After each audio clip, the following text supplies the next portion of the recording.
सत्यराम दादूराम। मित्रों, इस वीडियो के माध्यम से मैं आप तक एक विशेष संदेश पहुंचाने का प्रयास कर रहा हूं। चर्चा मैं बाद में करूंगा ज्यादा। अभी मैं अपने इस वीडियो में क्या क्या साधन संसाधन का उपयोग कर रहा हूं इसके बारे में बता देता हूं। ये मेरे पास सबसे पहले ब्रह्मांडीय सूक्ष्म ऊर्जा को डिटेक्ट करने का डिटेक्टर है। ब्रह्मांड की सूक्ष्म ऊर्जा को ये डिटेक्ट करता है। हर प्रकार की सूक्ष्म से सूक्ष्म ऊर्जा को ये डिटेक्ट करता है। इस सब के अलावा अगर कोई लिपि है, लिखित है, उसको डिटेक्ट करता है। इसके अलावा ध्वनि, आपने क्या शब्द बोला, उसके अंदर किस प्रकार की ऊर्जा है, उसको ये डिटेक्ट करता है। लिखा हुआ क्या है, उसको ये डिटेक्ट करता है। तो मैं और दूसरा, मैंने एक जल का गिलास ले लिया है और यहाँ मिश्री लिए मैंने। यहाँ मैंने दो प्राण प्रतिष्ठित, एक चंद्रमा का और एक सूर्य का, एक कार्ड लिया है। इस समय सुबह के 3:19 हो रहे हैं। इस समय सूर्य ग्रहण निरंतर जारी है। आज दिनांक 22 सितंबर 2025। मैं doctor Swami Keshav Das, distance healer and paranormal parapsychologist. Paranormal जितनी भी चीजें हैं उनको भी मैं इन्वेस्टिगेट करता हूँ। तो सूर्य ग्रहण को लेकर के जो कुछ प्रचारित है उसी के संबंध में चर्चा करूंगा। सबसे पहले तो कि ग्रहण के समय में जलपान नहीं करना चाहिए, भोजन नहीं करना चाहिए। आखिर क्यों? देखिए, ये जल है जो ये मेरा डिटेक्टर बता रहा है सामान्य अवस्था में है। अब मैं इसे भगवान को भोग लगा रहा हूं। सबसे पहले सूर्य भगवान को भोग लगाता हूं। सूर्यार्पणमस्तु। ये भगवान सूर्यदेव को मैंने अर्पण किया। इसमें क्या परिवर्तन आया आप देखेंगे। ये इस प्रकार का परिवर्तन आया, यानी कि भगवान सूर्य नारायण ने ये जल स्वीकार किया। अब प्रश्न है कि ये जल कैसा है। इसकी ऊर्जा देखिए आप। जैसे ही इसको हम किसी बैटरी सेल के साथ टच करते हैं तो ये ऊर्जा इधर आ गई है, जबकि बिना टच किए ये इसकी ऊर्जा इस प्रकार है। अर्थात इसमें क्या विशेषता है मैं इसका भी वर्णन करूंगा। यहां मैंने मिश्री ली है और इस मिश्री के अंदर इस प्रकार का इस समय इसके अंदर इस प्रकार की ऊर्जा है ये। अब मैं इसको भगवान सूर्य को अर्पण करता हूं। देखो, सूर्यार्पणमस्तु। ये सूर्य भगवान को अर्पण किया मैंने। जब मैंने अर्पण किया तो इसकी ऊर्जा किस प्रकार की हो गई ये मैं आपको बता देता हूं। ये मैंने देखा या, और इसको मैं जब चेक कर रहा हूं इसकी भी ऊर्जा इस प्रकार की हो गई। लेकिन जैसे ही बैटरी सेल को हमने टच किया तो ये इधर आ गया डिवाइस, बिना टच किए हुए इस अवस्था में। एक इसके ऊपर हम चर्चा कर लेंगे। दूसरी बात कि ये जो भगवान सूर्य का जो मैंने प्राण प्रतिष्ठित तैयार किया हुआ ऊर्जा का, इसके अंदर ऊर्जा देखिए आप। इस समय किसी भी प्रकार की ऊर्जा को डिटेक्ट नहीं कर रहा, नहीं बता रहा है। इस समय सुबह के 3:21 हो रहे हैं। और ऐसे समय में क्या जल पान करना चाहिए, नहीं करना चाहिए? तो मैं ये भगवान, देखिए, मैं भगवान शिव को इसको अर्पण करता हूं। भगवान सदा शिवार्पणमस्तु। जब मैंने भगवान शिव को अर्पण किया तो इसके अंदर ये ऊर्जा व्याप्त हो गई। तो इस ऊर्जा को जब मैं इस बैटरी सेल के साथ टच करता हूं तो देखिए, बैटरी सेल को टच करने के बावजूद भी ये मेरे दाहिनी ओर ही मूवमेंट कर रहा है। अब इसको मैं पी लेता हूं।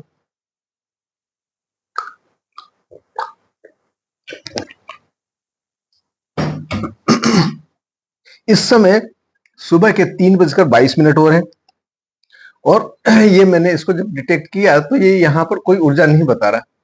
3:22 पर यहां कोई तरह की ऊर्जा नहीं है।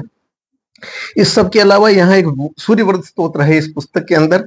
इसको जब मैं स्पर्श कर रहा हूँ, सूर्यवर्त स्तोत्र को ये स्पर्श किया तो इसमें कोई प्रकार की ऊर्जा नहीं बता रहा। जबकि अभी मैं दूसरे किसी स्तोत्र को देखता हूं, जैसे सिद्ध कुंजिका स्तोत्र है मां भगवती का। इसको मैं जब स्पर्श कर रहा हूं तो यहाँ देखिए क्या ऊर्जा बता रहा।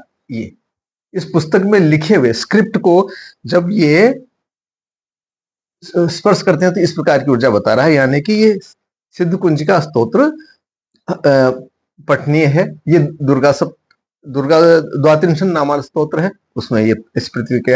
अब 3:23 बता रही है मेरा मोबाइल। तो यहां देखते हैं, अभी तक इसके अंदर ऊर्जा व्याप्त नहीं हुई है। देखिए देखिए आप, सूर्याय नमः, सूर्याय नमः, सूर्याय नमः, सूर्याय नमः। ओम ढींग घृणे सूर्यादित्य श्रीं, ओम ढींग घृणे सूर्यादित्य श्रीं। ये गति नहीं कर रहा, जबकि ओम नमः शिवाय, ओम नमः शिवाय, ओम नमः शिवाय, ओम नमः शिवाय बोलने से ये इसकी गति हो रही है। विष्णवे नमः, ओम विष्णवे नमः, ओम विष्णवे नमः, ओम विष्णवे नमः, उस पर भी ये गति बता रहा है। ओम नमः शिवाय, ओम नमः शिवाय, ओम नमः शिवाय। देखा आपने? हनुमते नमः, हनुमते नमः, ओम हनुमते नमः, ओम हनुमते नमः, ओम हनुमते नमः, उस पर भी गति बता रहा है। लेकिन सूर्याय नमः, सूर्याय नमः, सूर्याय नमः, सूर्याय नमः, तो इसका मतलब सूर्यदेव अभी मुक्त नहीं हुए, ग्रहण से, ग्रहण की मुक्ति नहीं हुई। बताया तो 3:23 ही था, तो देखते हैं कितने बजे तक रहता है। सूर्याय नमः, सूर्याय नमः, सूर्याय नमः, सूर्याय नमः, सूर्याय नमः, सूर्याय नमः, सूर्याय नमः, सूर्याय नमः, सूर्याय नमः, सूर्याय नमः, सूर्याय नमः, सूर्याय नमः। जब इसके अंदर गति आएगी, यानी कि ये गतिशील हो जाएगा। गतिशील का मतलब ये अपने इस तटस्थ स्थान को छोड़ करके और दाहिनी ओर जब मूवमेंट कर जाएगा, तो समझेंगे कि अब सूर्य ग्रहण समापन हो गया। ये सूर्याय नमः, सूर्याय नमः, सूर्याय नमः, सूर्याय नमः, सूर्याय नमः, सूर्याय नमः, सूर्याय नमः, सूर्याय नमः, सूर्याय नमः, सूर्याय नमः, सूर्याय नमः, सूर्याय नमः, सूर्याय नमः, सूर्याय नमः, सूर्याय नमः, सूर्याय नमः। तो देखिए इस समय एक्यूरेट 3:25 हो रहे हैं। सूर्याय नमः, सूर्याय नमः, सूर्याय नमः, ये गति बनना शुरू हो गया, यानी कि सूर्य ग्रहण की मुक्ति हो गई। और ये सूर्याय नमः, सूर्याय नमः, सूर्याय नमः, यानी कि अब इस समय ये जो मुक्ति हो गई है, अब ये सूर्यवर्त स्तोत्र जो है इसको मैं स्पर्श कर रहा हूं, तो यहां पर गति आ गई, अर्थात सूर्य ग्रहण समापन हो गया। ये सूर्याय नमः, ये आप देख रहे हैं, ये इस प्रकार की। तो सूर्य ग्रहण के समय में सूर्य की जो आराधना है, भगवान सूर्य देव की आराधना, वह करने का कोई लाभ नहीं मिलेगा। क्यों नहीं मिलेगा, वो आपने देखा। इसी प्रकार चंद्र ग्रहण के समय में चंद्रमा की ऊर्जा नहीं बनती। चंद्रमा के आराधना करना चाहेंगे तो वहां लाभ नहीं मिलेगा। जबकि आहार आदि जो भी कुछ है, वह जिसका ग्रहण हो, सूर्य ग्रहण में सूर्य को और चंद्र ग्रहण में चंद्रमा को अगर कोई चीज अर्पित की जाती है तो स्वीकार होती है, देवता के द्वारा स्वीकार होती है। लेकिन उसके अंदर वह तेज नहीं होता, वह पराक्रम नहीं होता, वह शौर्य नहीं होता। इसी कारण से वह प्रसाद और वह खाने से लाभ नहीं होगा। जो उसके अंदर एक निषेधात्मक ऊर्जा को नष्ट करने की जो शक्ति है, वो उस समय उसमें नहीं रहती है। तो रोटी हो, भोजन हो, जल हो, उसको सूर्य या चंद्रमा जिसका ग्रहण हो उसके अतिरिक्त, यानी कि सूर्य ग्रहण है और अगर चंद्रमा को आप कोई प्रसाद नैवेद्य करते हैं तो वह स्वीकार होता है। भगवान शिव को स्वीकार होता है, माता दुर्गा को स्वीकार होता है, सभी देवताओं को स्वीकार होता है। तो उस समय में मंदिर में पूजा नहीं करना या दीपक प्रज्वलित नहीं करना या अन्य अनुष्ठान नहीं करना, ये जो कहा जाता है वो थोड़ा कमी विश्वसनीय है, या यूं कहना चाहिए कि उस पर विश्वास नहीं किया जा सकता प्रैक्टिकल लेवल पर। जिस चीज की ऊर्जा बनती है वह ऊर्जा इस बात का द्योतक है कि हाँ, इसका ये कार्य सार्थक है। अभी सूर्यव्रत स्तोत्र के देखिए, अब ये ऊर्जा बन रही है। इस पुस्तक के ऊपर लिखा हुआ है, इसी को मैं स्पर्श कर रहा हूं। जैसा शुरू में मैंने बताया था, उस समय इसके ऊपर स्पर्श करने से किसी प्रकार की ऊर्जा नहीं व्याप्त होती थी, लेकिन अभी ऊर्जा व्याप्त होती है। ये यहां से ऊर्जा, तो ये ब्रह्मांडीय सूक्ष्म ऊर्जा को ये डिटेक्ट करता है, चाहे वो लिखा हुआ है, चाहे ध्वनि के रूप में है, किसी भी रूप में। अगर कोई दैवीय ऊर्जा है उसको डिटेक्ट करता है, कोई भी आसुरी ऊर्जा है उसको भी ये डिटेक्ट करता है। ये आपने देखा।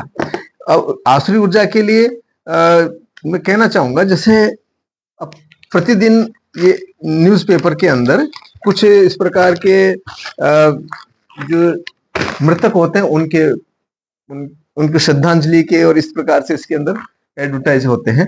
और उसको आप देखिए, ये सब प्रेत योनि में जा रहे हैं। क्यों जा रहे हैं? कि इनका पितृदोष जो था वो निवारण नहीं हुआ, इनके जीवन काल में इनका पितृदोष का निवारण नहीं हुआ।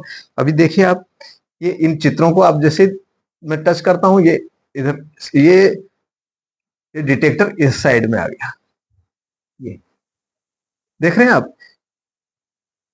किसी भी चित्र का जब स्पर्श कर रहे हैं तो स्पर्श मात्र से ये डिटेक्ट करके बता रहा है कि यहां नेगेटिव एनर्जी है। अब ये जो नेगेटिव एनर्जी है ये क्यों है? इनके अंदर सबसे बड़ा अहम रोल तो पितृदोष का ही होता है। अब ये देखिए, इसको डिटेक्ट करते हैं तो ये इस प्रकार नेगेटिव बता रहा है, लेकिन नमः पित्रे नमः पित्रे नमः पित्रे नमः पित्रे नमः पित्रे नमः पित्रे कहने से ये इस तरफ आ गया। चाहे जीवित मनुष्य है चाहे मृतक है, दोनों ही परिस्थिति में उसके पितृदोष उसके अंदर व्याप्त रहते हैं, इसलिए वह प्रेत योनि में पदार्पण हो जाता है, उसका प्रवेश हो जाता है। तो किसी भी मृतक के सदगति होने को और प्रेत योनि में चले जाने को समझाने के निमित्त मैं ये आपसे चर्चा कर रहा हूं कि अगर किसी मृतक की आपके पास चित्र है, बहुत बढ़िया। अगर चित्र नहीं है, केवल परिचय है, चाहे वह मृतक जो इस सृष्टि के ऊपर एक बार जन्म लिया जिसने, वह चाहे 10,000 साल पुराना भी है, हजारों साल पुराना है, अगर उसके माता का या पिता का नाम और उस व्यक्ति का नाम सत्य सत्य अगर बताया जाए और केवल मात्र उसको अगर अपनी लिपि में, अपनी भाषा में, जैसे हम हिंदी भाषा या संस्कृत भाषा का उपयोग करते हैं, कोई उर्दू में भी लिखता है तो, या कोई इंग्लिश में लिखता है तो, उस स्क्रिप्ट के ऊपर अगर स्पर्श किया जाएगा एलाइन होकर के, मैं जब चेक कर रहा हूं तो मुझे एलाइन होना चाहिए उस समय। अगर मैं एलाइन अवस्था में हूं, गुणीय अवस्था में हूं, तो ये डिटेक्टर उस चीज को डिटेक्ट करता है कि अमुक व्यक्ति किस अवस्था के अंदर इस समय है।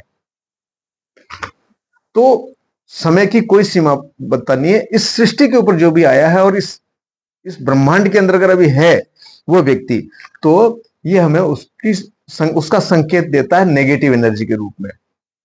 और अगर जीवित है व्यक्ति तो वह उसकी उस समय किस प्रकार की ऊर्जा है, नेगेटिव एनर्जी में इस समय है या वो पॉजिटिव एनर्जी में, उसका हमें ज्ञान कराता है। इस सब के अलावा पितृदोष के बारे में सटीक जानकारी देता है ये, कि पितृदोष है अथवा नहीं है। तो पितृदोष का जब निवारण किया जाता है उसके पश्चात वो लक्षण नहीं रहता उसमें। जैसे जिसमें पितृदोष होता है जिस व्यक्ति में, उस व्यक्ति के अंदर जो सप्त चक्र होते हैं, जिसको हम कहते हैं पावर पॉइंट्स भी कहा जाता है जिनको, उनके कुछ पैरामीटर्स मैंने तैयार किए हुए हैं। उन पैरामीटर्स को जब हम चेक करते हैं तो उस व्यक्ति के अंदर पितृदोष है अथवा नहीं, इसकी हमें बिल्कुल सत्य सत्य जानकारी ये डिवाइस हमें दे देता है।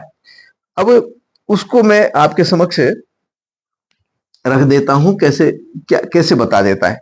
देखिए, अभी जैसे सम्माननीय हमारे आदरणीय राष्ट्रपति महोदया मुर्मू जी गया जी में जाकर के उन्होंने पिंडदान करवाया, ठीक है। तो जब ये गए हैं तब भी मैंने वीडियो तैयार किया था और उसके अंदर मैंने पाया था और आप सबके सामने प्रस्तुत किया था कि उनके अंदर पितृदोष व्याप्त है।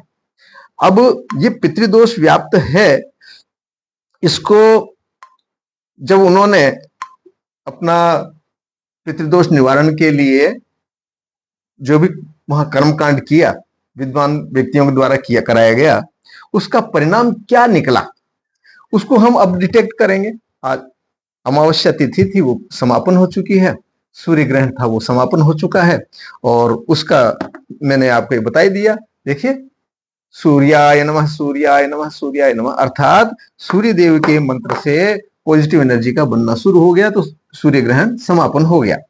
अब जो मैंने एक पैरामीटर जो तैयार कर रखे हैं पावर पॉइंट्स के, इनके आधार पर मुझे मालूम चलेगा कि इन्होंने इनका पितृदोष का निवारण हुआ या नहीं हुआ।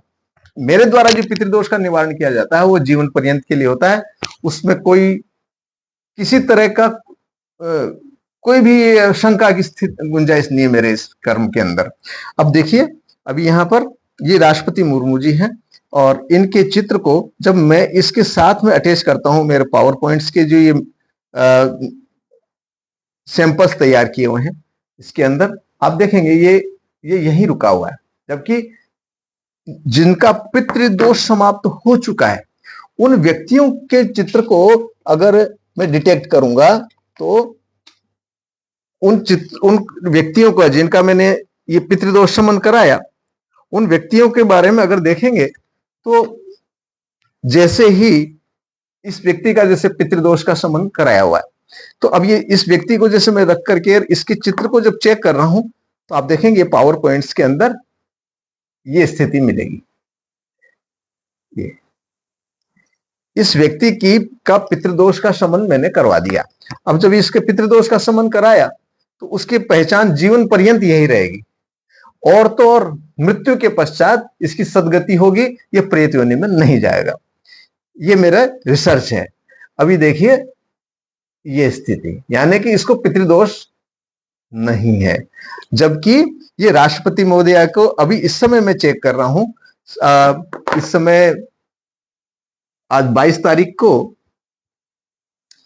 सुबह के 3:34 हो रहे हैं इस समय। अब मैं चेक कर रहा हूं, ये जैसे राष्ट्रपति महोदया को मैंने चेक किया तो ये जो सैंपल के साथ में ये यहीं रुके हुए हैं, तो इनमें पितृदोष है। तो देखिए मैंने इनका चित्र का स्पर्श किया और बोल रहा हूं मैं नमः पित्रे नमः पित्रे नमः पित्रे नमः पित्रे नमः पित्रे।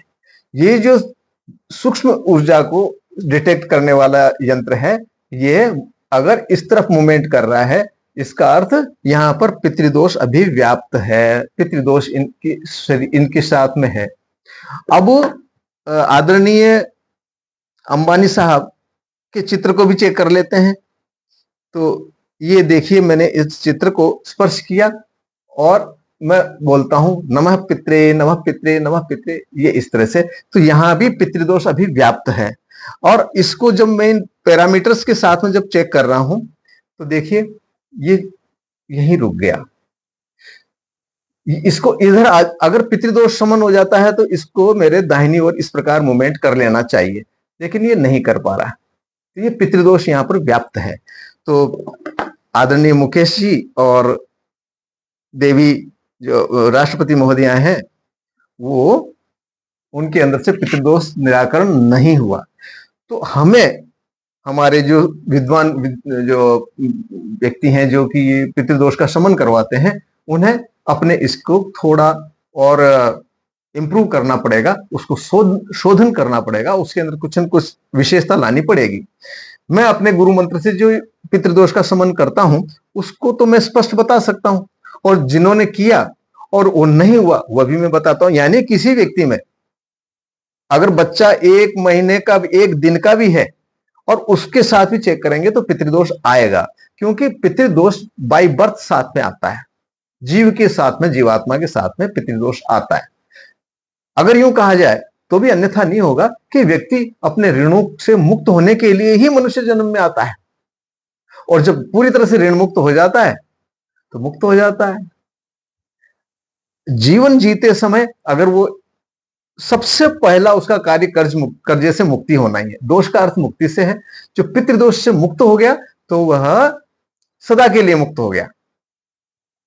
अब जैसा जैसा कर्म करता है व्यक्ति वैसा वैसा उसको जीवन के अंदर उतार चढ़ाव, उसकी आर्थिक स्थिति, उसकी पारिवारिक स्थिति, ये चलता रहता है। ये माया है।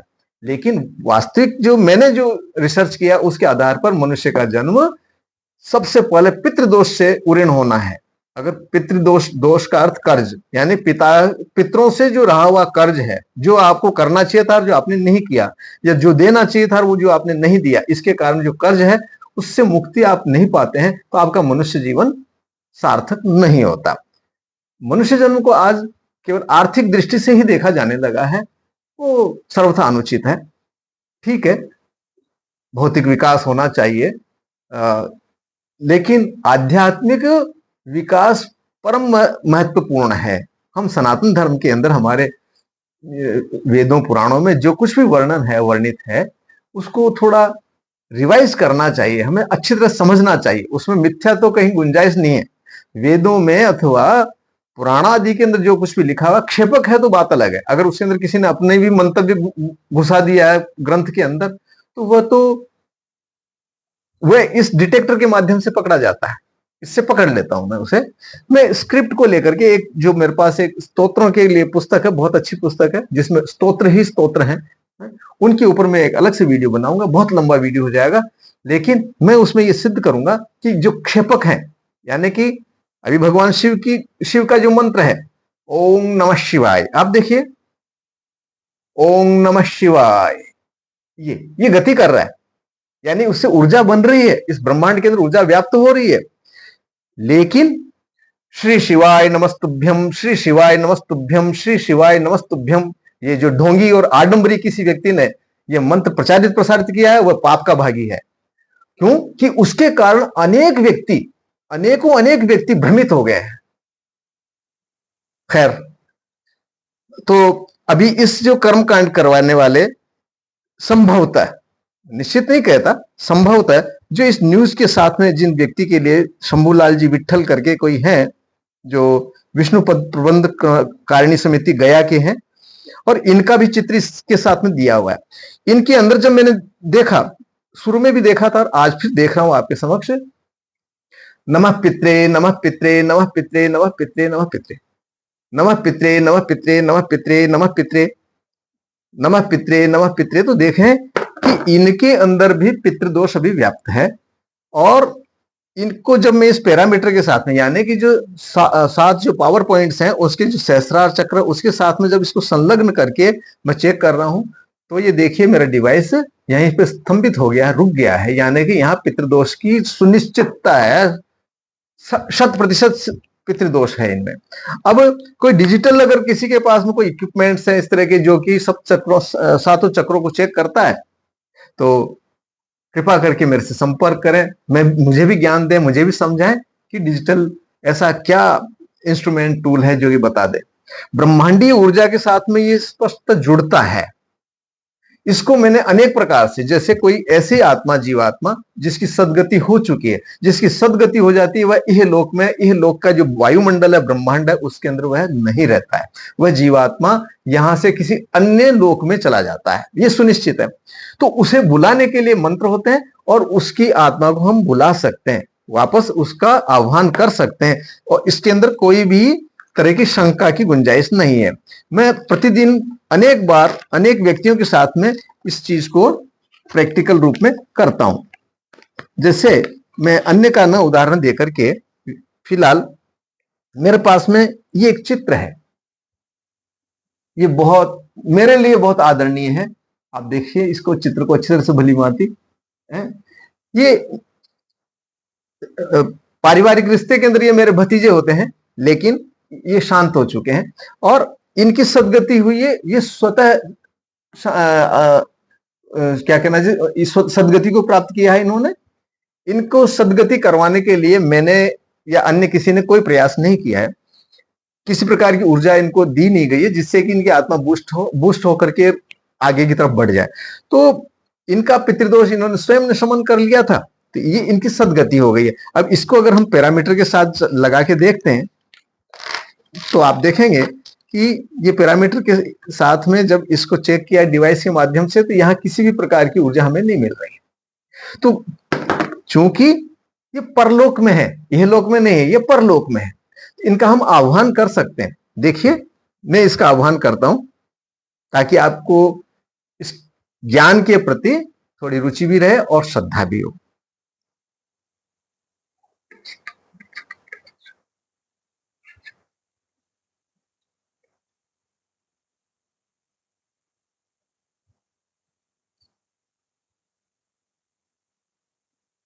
ये इस चित्र के माध्यम से ये जो जीवात्मा जिस किसी भी लोक में थी, वह इस चित्र के ऊपर इस समय आ चुकी है। और अगर मान लो इसके हम पावर पॉइंट्स के साथ जब इसको चेक करते हैं तो ये संकेत देगा। ये शांत होकर के आज लगभग 25-30 वर्ष, सॉरी, करीब 10 वर्ष इनको हो चुके हैं शांत हुए। तो इस 10 वर्षों के बाद में, 10 वर्ष भी नहीं हुए हैं वैसे तो, लगभग मैं, लेकिन कुल मिला के शांत हो चुके हैं और ये सदगति को प्राप्त हैं। अब इनके चित्र को जब मैं इसके साथ में इन पैरामीटर्स के साथ चेक कर रहा हूं तो देखिए, ये तो जीवित रहते हुए ये अवस्था अगर हो जाती है तो व्यक्ति की सदगति सुनिश्चित हो जाती है। इसीलिए हम पितृदोष का निवारण करवाते हैं और करवाना चाहिए। तो ये जीवात्मा मृतक है लेकिन इसकी सदगति हो चुकी है। इसको जब हम नैवेद्य को अगर अर्पण करते हैं तो देखिए, देवता के ही समान इसको हम नैवेद्य अर्पण कर सकते हैं और ये स्वीकार भी करते हैं। अभी ये नैवेद्य मैंने लिया है और ये देखिए, इसमें इस प्रकार कोई विशेष अलौकिक ऊर्जा नहीं है। अब मैं ये इनको अर्पित कर देता हूं। ये तो इस प्रकार से मैं अगर अर्पण करता हूं इनको, गृहाणार्चा मिमाम प्रीत्या, ये मैंने इनको अर्पण किया, तो क्या ये अर्पण हो सका? तो आप देखिए, इसकी ऊर्जा में कोई परिवर्तन नहीं आया। तो इस प्रकार जो प्रसाद दिया जाएगा, हमारे ऋषि महर्षियों का क्या ज्ञान रहा होगा और उन्होंने इतना रिसर्च कैसे किया होगा, आश्चर्य होता है जान करके। तो हम कम से कम उसे फॉलो तो कर सकते हैं। आगे नहीं करें रिसर्च, कोई बात नहीं, लेकिन जो उन्होंने, जो विधि विधान, जो कुछ भी उन्होंने बताया, अगर हम उसका भी पालन कर लेते हैं तो हम तो माला माल, हमारे पास तो खजाना है खूब उस ज्ञान का। तो उसको समझने की आवश्यकता है। मेरे इस वीडियो के माध्यम से अगर कोई भी व्यक्ति आहत होता है तो मैं उसे क्षमा मांगता हूं, लेकिन निंदक नेड़े राखिए। मैं निंदा कर रहा हूं अगर किसी व्यक्ति के लिए कि साहब इनमें पितृदोष शांत नहीं हुआ या पितृदोष है व्याप्त, तो उन्हें प्रयास करना चाहिए उसको कि कहां कमी रह गई है, क्या कारण रहा कि इनका पितृदोष का शमन नहीं हुआ, पितृदोष निवारण नहीं हुआ। उन विद्वान व्यक्तियों को इस बारे में सोचना चाहिए। और ये प्रसाद है, तो देवात्मा को प्रसाद हम इस तरफ से ही नैवेद्य दे सकते हैं और वो स्वीकार करता है। और इस तरफ से जिसकी सदगति हो गई है, जो ऋषि अवस्था के अंदर आ गई है जीवात्मा, उसको हम इस तरफ से नैवेद्य अर्पण करते हैं। देखिए, मैं इसको अर्पण करता हूं, गृहाणार्चा मिमाम प्रीत्या, ये मैंने इनको अर्पण कर दिया। अर्पण करने के बाद में क्या वास्तव में इन्होंने इसे स्वीकार किया? ये उसकी पहचान है। जिस मिस्री के अंदर इस प्रकार की ऊर्जा थी, वह इस प्रकार की ऊर्जा बन चुकी। और फिर जिस प्रकार देवता के प्रसाद से, देखिए ये जो बैटरी सेल है, इसकी सहायता लेते हैं हम, इसके साथ में अगर इसको संयुक्त कर देते हैं तब भी इसकी ऊर्जा में कोई प्रकार का परिवर्तन नहीं आ रहा। तो ये जो मैं इसके माध्यम से ये कहना चाह रहा हूं कि ये भी उत्तम अवस्था के अंदर इस समय है। अब इनमें और देवता में अंतर क्या रह गया? जब ऊर्जा इसी प्रकार की, तो देवता में इनमें क्या अंतर रह गया? अब देखिए, मैंने एक जो ये चार्ट ले रखा है, internal organs of the body, human body, इसके साथ में अगर मैं इसको अटैच करता हूं तो आप देखिए, ये इसको मैंने इसके साथ में अटैच कर दिया। तो ये जो डायग्राम्स लगे हुए हैं इसके अंदर, उसके ऊपर इसकी क्या प्रतिक्रिया होती है? तो देखिए, ये ब्रेन के ऊपर इस प्रकार की, इसके जेनाइटल ऑर्गन पे, ये मेल जेनाइटल ऑर्गन के ऊपर ये इसका सिग्नल आ रहा है, फीमेल जेनाइटल ऑर्गन के ऊपर इसकी कोई भी ऊर्जा नहीं है, मेल की जो नाभि है उसके ऊपर भी ऊर्जा है। ये 3 स्थान के अतिरिक्त इसकी कहीं भी ऊर्जा और हमें उपस्थित मिलती नहीं है इस चार्ट के ऊपर। जबकि मनुष्य की, जैसे ये मनुष्य वो मनुष्य है जिसकी की हमने पितृदोष शमन करवाया, और इसको शमन करवाने के बाद में हम इसको इस चार्ट के साथ रखते हैं। तो देखिए, ये इसके ब्रेन के ऊपर, इसके लीवर के ऊपर, इसके हार्ट पर, इसके जेनाइटल पर, इसके नाभि पर, किसी भी किडनीज पर, सब जगह इसकी ऊर्जा व्याप्त हो जाती है, जिस चित्र को हम इस चार्ट के साथ अटैच कर देते हैं। तो कहने का मेरा तात्पर्य कि इसमें ये व्यक्ति जीवित है और ये व्यक्ति सदगति को प्राप्त, जिसकी सदगति हो चुकी है, उत्तम लोक के अंदर विराजमान है। वहां इनकी ऊर्जा में देखिए क्या अंतर है। ये ब्रेन के ऊपर तो ऊर्जा मिलेगी लेकिन लीवर पे नहीं मिलेगी, जेनाइटल ऑर्गन के ऊपर ऊर्जा मिलेगी लेकिन हार्ट पे नहीं मिलेगी। तो किडनीज के ऊपर भी नहीं मिलेगी। तो कहने का मेरा तात्पर्य है कि सबके पैरामीटर्स हैं जो मैंने रिसर्च किए हैं, और ये जो जीवित मनुष्य है और जिसका पितृदोष का निवारण नहीं हुआ है, उसका भी मैंने आपके समक्ष उदाहरण प्रस्तुत किया। तो मित्रों, आपको इस संबंध में और भी कोई मेरे से चर्चा करनी है, मैंने अपना इस ब्रह्मांडीय सूक्ष्म ऊर्जा को डिटेक्ट करने का डिटेक्टर है ये मैं समझता हूं कि विश्व में एक यूनिक चीज है ये। अगर आप अपना पितृदोष का शमन करवाना चाहते हैं, जैसा कि शास्त्रों में मैंने पढ़ा है, समझा है कि पितृदोष से मुक्ति हुए बिना किसी भी प्रकार का दान, दक्षिणा, पुण्य कर्म उसका भागीदार नहीं बनता। चाहे वो हजारों वर्ष हो जाए, अगर उसकी मुक्ति नहीं हुई है तो वो आगे के लोगों का भी वो लाभ नहीं ले सकता, और यह लोक में जीवित रहते हुए वह जो दान दक्षिणा करता है किसी भी प्रकार की, उसका फल उसे नहीं मिलता। ये अटल सत्य है।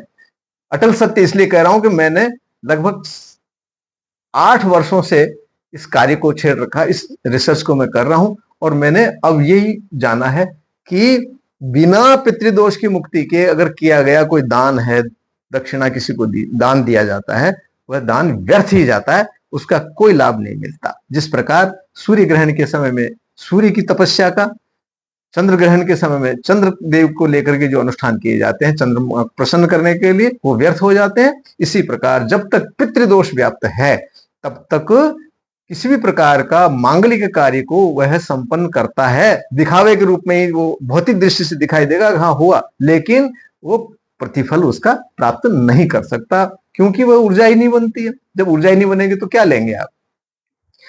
मित्रों, वीडियो मैंने बहुत लंबा कर दिया, लेकिन आवश्यक था आप तक अपनी जानकारी पहुंचाना।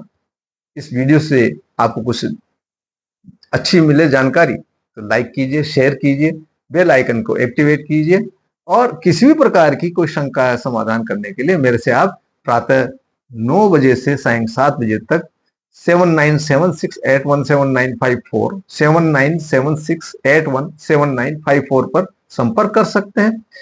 और किसी भी प्रकार की जो मिथ्या प्रचार प्रसार इस समय हमारे समाज के अंदर हो रहा है, उसको निराकरण करने में मेरा सहयोग कीजिए। हम सब मिलकर के हमारे सनातन धर्म को, सनातन जो समाज है, इसको सुदृढ़ बनाएं, बलवान बनाएं। बिना आध्यात्मिक ऊर्जा के कोई भी समाज विकसित नहीं हो सकता। जिसे भौतिक विकास कहते हैं वह कभी भी डिस्ट्रॉय हो जाएगा, लेकिन आध्यात्मिक विकास वो चीज है जो कभी नष्ट नहीं होती, हमें उसे संजो के रखना चाहिए। तो फिर से मैं आग्रह करूंगा उन महानुभाव से जिन्होंने भी राष्ट्रपति महोदया या अंबानी साहब का जो पितृदोष मुक्ति का कार्य करवाया, कर्मकांड करवाया, उसमें थोड़ा परिमार्जन करें, उसमें थोड़ा शोधन करें, और उसको रिसर्च करें कि आखिर कहां कमी रह गई। हमारे शास्त्रों में तो कहीं कमी नहीं है, तो हमारी कहीं न कहीं विधि के अंदर ही कहीं कमी रही है। भगवान श्री कृष्ण ने जैसे उपदेश दिया है, यह शास्त्र विधि मुत्सृज्य वर्तते कामकारतः न स सिद्धिम अवाप्नुते न सुखम न पराम गतिम। तो विधि के अनुसार किया गया कर्म ही फलदायी होता है। तो कहीं न कहीं विधि में कमी रही है, उसे परिमार्जित करें, उसमें संशोधन करें। इसी के साथ मैं डॉक्टर स्वामी केशव दास, डिस्टेंस हीलर, पैरासाइकोलॉजिस्ट, आपसे आज्ञा लेता हूं। सत्यराम, सत्यराम।